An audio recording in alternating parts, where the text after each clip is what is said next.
Here's something nobody told you at the gym.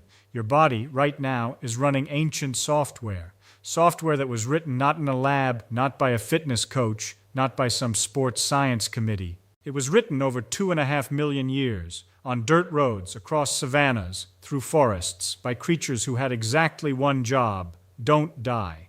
And in all that time, all those millions of years, your skeleton, your joints, your heart, your lungs, your muscles and tendons, they got really, really good at one specific thing. Not lifting, not sprinting, not cycling, walking. And what modern science has quietly been discovering, the kind of stuff buried in journals that nobody's turning into Instagram posts, is that when you do almost anything else, your body treats it like an emergency. Stay with me, because by the end of this, you're going to look at a simple walk around the block completely differently. Let's go back, way back. About 3.6 million years ago, in what is now Tanzania, a volcano erupted. It covered the landscape in ash, and into that ash, two small creatures walked, side by side. We found their footprints in 1978, and when scientists analyzed those fossilized tracks, they didn't find the knuckle-dragging imprints of an ape. They found something almost unsettling in how familiar it looked. A heel strike, a mid-foot roll, a toe-off, our walk. Those creatures, Australopithecus afarensis, had a gait almost identical to yours. Not their hands, not their brains, not their diet, their walk. That's how old this is. That's how deep this runs. Now here's where it gets interesting, because evolution doesn't waste energy. It doesn't give you a feature you don't need. And our ancestors didn't just walk occasionally. They walked constantly. Hunter-gatherer tribes today, who live the closest to how our ancestors did, cover between 9 and 15 kilometers every single day. Not running, not weightlifting, walking. And their bodies, researchers who study these communities say this openly, their bodies are in extraordinary shape. Low resting heart rates, low inflammation markers, high bone density, excellent cardiovascular function. But here's the thing that should stop you in your tracks, no pun intended. The average American today walks fewer than 4,000 steps. That's less than 3 kilometers. And we have more gyms, more fitness technology, more protein supplements, more performance coaching than any civilization in human history. Something doesn't add up. Okay, let's talk physics. Because this is a physics channel, and the physics of human walking is one of the most elegant things in all of biology. When you walk, your body does something called an inverted pendulum exchange. Here's what that means. Think of a pendulum, like the kind on an old grandfather clock. When it swings, it's constantly trading kinetic energy for potential energy, and back again. At the bottom of the swing, it's moving fastest. At the top, it momentarily stops. All that energy is converted into height, into potential.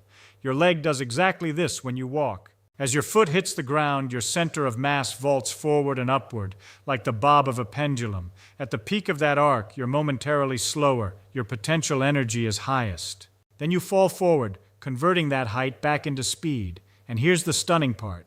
During normal walking, your body recovers up to 65% of the energy from each step this way. Purely passively, no fuel burned, just physics doing physics. Running doesn't do this nearly as well. Running is essentially controlled falling. Your muscles have to absorb enormous impact forces and generate power from scratch with every single stride. The metabolic cost per kilometer is significantly higher. The joint stress is dramatically higher. Studies measuring ground reaction forces, the force the ground pushes back on your body, show that running generates impacts of roughly 2.5 times your body weight with every step. For a 70-kilogram person, that's 175 kilograms slamming into your joints. Every single step. Walking, about 1.2 times body weight. Smooth, controlled, elegant. Your Achilles tendon, your plantar fascia, the arch of your foot. These aren't just structural supports. They're spring systems, evolved, tuned, optimized over millions of years to work in harmony with walking mechanics. They store elastic energy on impact and release it on toe-off. It's a biological perpetual motion machine, almost, and it's only activated, only truly working the way it was built, when you walk. Now, before you think I'm about to tell you to cancel your gym membership, hold on. The story gets more complicated here, and more surprising, because here's the question nobody asks. What does intense exercise actually do inside your body in the hours immediately after you finish? For the first 30 to 90 minutes after intense exercise, whether that's HIIT, heavy lifting, or interval running, your immune system is in a temporarily suppressed state. Your cortisol is elevated. Your inflammatory markers spike. Your muscles have microtears throughout them. Now, this is not inherently bad. This stress is what triggers adaptation. This is the mechanism behind getting stronger. But, and this is crucial, this only works if you recover. And recovery, it turns out, is where most people are failing completely. Because the thing that accelerates recovery is walking. The thing that clears out metabolic waste, keeps the lymphatic system moving, prevents excessive inflammation from taking hold. Here's something they almost never teach in fitness culture. Your lymphatic system, the network that carries immune cells, clears toxins, and manages tissue fluid, has no pump. Unlike your cardiovascular system, which has your heart, your lymphatic system has nothing mechanical pushing fluid through it. It moves through muscle contraction, specifically the gentle, rhythmic, full-body muscle contraction that happens when you walk. When you sit still, even after exercise, your lymphatic flow essentially stalls. Waste products from muscle breakdown accumulate. Recovery slows. Inflammation lingers. When you walk, even gently, you become your own lymphatic pump. Every stride squeezes fluid through the system. Metabolic waste clears. Recovery accelerates. The anti-inflammatory cascade begins. This is why people who do intense exercise but then sit at a desk all day have surprisingly poor health markers, compared to people who simply walk a lot and don't do much else. A landmark study from the University of Texas Southwestern Medical Center found that 30 minutes of vigorous exercise does not offset the metabolic damage of 8 hours of sitting, but walking, specifically light walking broken up throughout the day, does. That's not a small distinction. That's a fundamental rethinking of what exercise even means. Let's talk about your heart, because this is where things get genuinely strange. Your heart has two modes during exercise.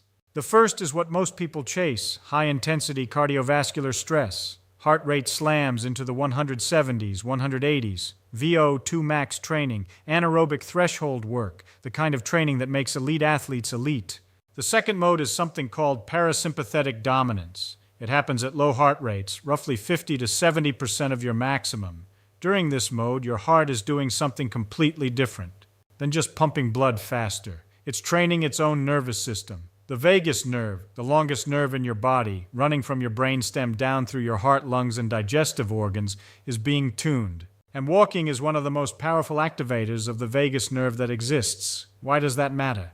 Vagal tone, the strength and responsiveness of the vagus nerve, is one of the most powerful predictors of long-term health that science has found. High vagal tone is associated with lower risk of heart disease, better emotional regulation, stronger immune function, lower inflammation, and even longer lifespan. And elite athletes who do nothing but high-intensity training, their vagal tone can actually suffer. The nervous system gets overtrained. It starts interpreting every workout as a survival threat. The fix, ironically, is more walking. The Norwegian researcher who helped develop the most respected heart disease prevention protocols in Scandinavia once said, I'm paraphrasing, that if he could give one prescription to the entire population, it would not be a gym membership. It would be a good pair of shoes and a reason to use them every day. But this next part is where things go somewhere unexpected, because we've only talked about the physical machinery. We haven't talked about what happens above the neck. In 2011, a team of researchers at the University of Pittsburgh published a paper that turned neuroscience upside down.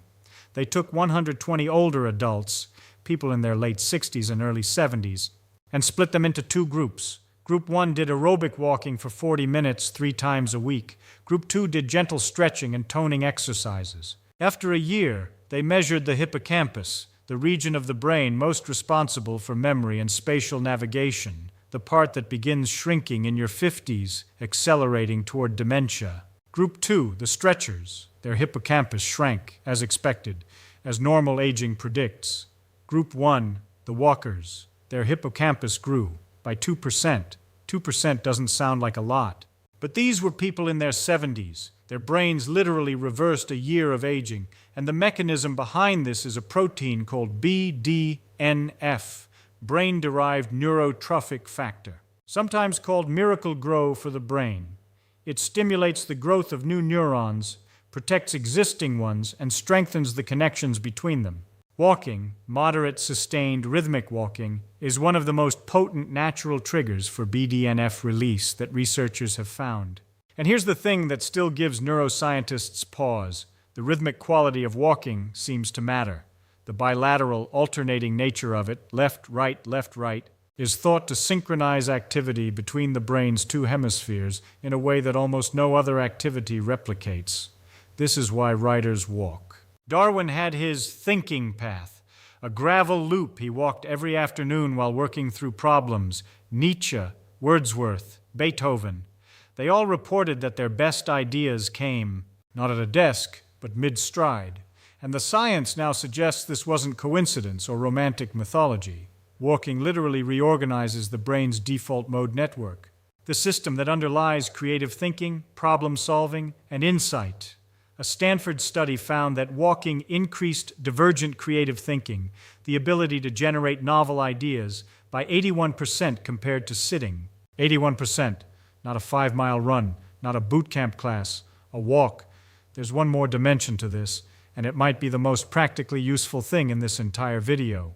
Your body has two primary fuel systems for exercise. The first runs on glucose, blood sugar, stored glycogen. It's fast, powerful, and the dominant system during high-intensity activity. But it burns out. It spikes insulin. It leaves you craving food afterward. The second runs on fat. It's slower, but it's essentially limitless. Even a lean person has enough stored fat to fuel hours and hours of activity. And it barely touches your blood sugar. It doesn't spike your appetite the same way. It doesn't leave you craving a protein bar. The fat-burning system only switches on at low to moderate intensities, specifically in the intensity of a brisk walk. This is called the fat oxidation zone, and it sits between roughly 55 and 70% of your maximum heart rate, below sprint pace, below heavy lifting, squarely in the territory of a walk with purpose. When you're in this zone, your muscle cells preferentially pull free fatty acids from your bloodstream and from adipose tissue and burn them for fuel. On the planet, traditional populations studied by anthropologists aren't doing CrossFit. They're walking 15 kilometers a day with occasional bouts of heavy carrying. Not because you're not working hard enough, but because you're working too hard for the fat system to keep up.